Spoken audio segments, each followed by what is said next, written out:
ఇక బెజవాడను వణికించిన బుడమేరు తరువాత గ్రామాలపై పడింది. గన్నవరం గుడివాడ మార్గంలో 10 కిలోమీటర్ల మేర రహదారిపై వరద ఉధృతంగా ప్రవహిస్తోంది. కృష్ణా జిల్లా కొయ్యగూరపాడు పూర్తి వరదలో చిక్కుకుపోయింది. వందల ఎకరాల్లో పంట పొలాలు నీటిలోనే నానుతూ ఉన్న పరిస్థితి. ఆముదాలపల్లి నుంచి మా స్పెషల్ కరెస్పాండెంట్ రవి మరింత సమాచారంతో సిద్ధంగా ఉన్నారు. ప్రస్తుతం నేను గన్నవరం గుడివాడ రోడ్లో ఉన్నాను. ఆముదాలపల్లి కొయ్యగూరపాడు ఈ గ్రామాల మధ్య ఎంత ఉధృతంగా బుడమేరు ప్రవహిస్తుందో చూడొచ్చు. దాదాపుగా అంటే ఈ రోడ్డు దాదాపుగా 10 కిలోమీటర్లు వెళ్తే మెయిన్ రోడ్ పెట్టుకు చేరుకోవచ్చు. అక్కడ 10 కిలోమీటర్ల వరకు కూడా ఇదే రకమైన పరిస్థితి. దాదాపుగా వారం రోజుల నుంచి ఈ వరద నీరు మొత్తం కూడా ఇదే రకంగా రోడ్లపైన ప్రవహిస్తుంది. వాస్తవానికి ఇదంతా బుడమేరుకు సంబంధించినటువంటి వరద. ఈ దిగువకి బుడమేరు వరద మొత్తం ఆముదాలపల్లి మీదుగా దిగువకు వెళ్ళి అటువైపు కొల్లేరులో కలవాల్సింది. అయితే అది ఎగదనడంతో పూర్తిగా కూడా ఈ వరద నీరు మొత్తం కూడా ఈ ఆముదాలపల్లి కొయ్యగూరపాడు ఈ ఊర్ల మధ్య మొత్తం పూర్తిగా కూడా స్తంభించిపోయిన పరిస్థితి కనిపిస్తుంది. మనం ఒకసారి కనుక ఈ వరద మొత్తాన్ని కనుక చూస్తే దాదాపుగా 500 నుంచి 600 ఎకరాల పైగా కూడా ఈ ఆముదాలపల్లి గ్రామానికి సంబంధించినటువంటి వరి పొలాలు ఉన్నాయి. ఇవన్నీ కూడా దాదాపుగా ఒక్కో రైతు కూడా 25,000 రూపాయల వరకు కూడా పెట్టుబడి పెట్టినట్టు చెప్తా ఉన్నారు.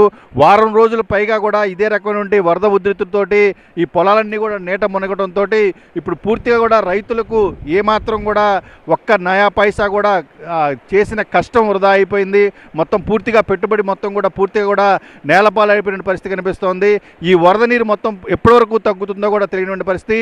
ఒక నదిని తలపించే విధంగా, పెద్ద నదిని తలపించే విధంగా కూడా వరద ప్రవాహం ఇంకా ఎంత ఉధృతంగా చూసుకోవచ్చు. పూర్తిగా కూడా ఇదంతా బుడమేరుకు సంబంధించినటువంటి వరద నీరు మొత్తం కూడా ఇలా దిగువకు వచ్చిన తర్వాత ఈ గన్నవరం నియోజకవర్గం, గుడివాడ నియోజకవర్గం, అదేవిధంగా కృష్ణా జిల్లా పైన చాలా తీవ్రంగా కూడా ప్రభావితం చూపిస్తున్న పరిస్థితి కనిపిస్తుంది. దీనికి సంబంధించి ఆముదాలపల్లికి సంబంధించిన రైతులు కూడా ఉన్నారు. సార్ చెప్పండి, మొత్తం ఎన్ని ఎకరాల్లో మీ గ్రామానికి సంబంధించి పంట మునిగిపోయింది అనుకోవచ్చు? ఇండూరు మండలం ఆముదాలపల్లి గ్రామం. ఈ గ్రామంలో 500 ఎకరం 600 ఎకరం దాకా మునిగిపోయింది. ఇది బుడమేరు ఒక పక్క, పెదాటుపల్లి డ్రైనేజీ ఒక పక్క ఉండటం వల్ల రెండు కూడా పోటెత్తి ఇదంతా కూడా ఒక సముద్రంలాగా తలమిస్తుంది.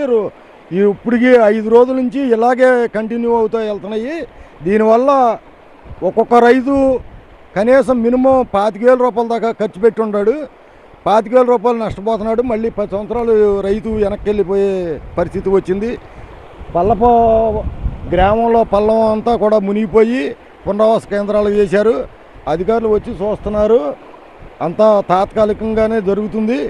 మరి పై అధికారులు కూడా వచ్చి రైతులకి, మునిగిపోయిన కుటుంబాలకు కూడా సహాయం చేసి తక్షణమే ఆదుకోవాలని మేము కోరుకుంటున్నాం. ఇది పరిస్థితి మనం చూడొచ్చు. ఒకసారి కనుక వరద ఉధృతి మొత్తం కూడా పూర్తిగా కూడా ఇక్కడ నిలబడి మాట్లాడే పరిస్థితి కూడా లేదు. చాలా పెద్ద ఎత్తున కూడా ఉధృతంగా కూడా వెనక్కి నెట్టేస్తున్న పరిస్థితి కనిపిస్తుంది. అయితే దాదాపుగా ఈ దిగువకి ఇంకా 10 కిలోమీటర్ల వరకు కూడా గ్రామాలు ఉన్నాయి. ఈ గ్రామాలన్నీ కూడా వరద ఉధృతిలో చిక్కుకుపోయాయి. పూర్తిగా ఇళ్ళన్నీ కూడా దాదాపుగా కూడా నీళ్ళలోనే ఉండడంతో ప్రజలందరూ కూడా చాలా కష్టాలు, నానా ఇబ్బందులు కూడా అనుభవిస్తున్న పరిస్థితి అయితే కనిపిస్తుంది. మనం కూడా ఆ గ్రామాలకు వెళ్ళే ప్రయత్నం అయితే చేస్తున్నాము.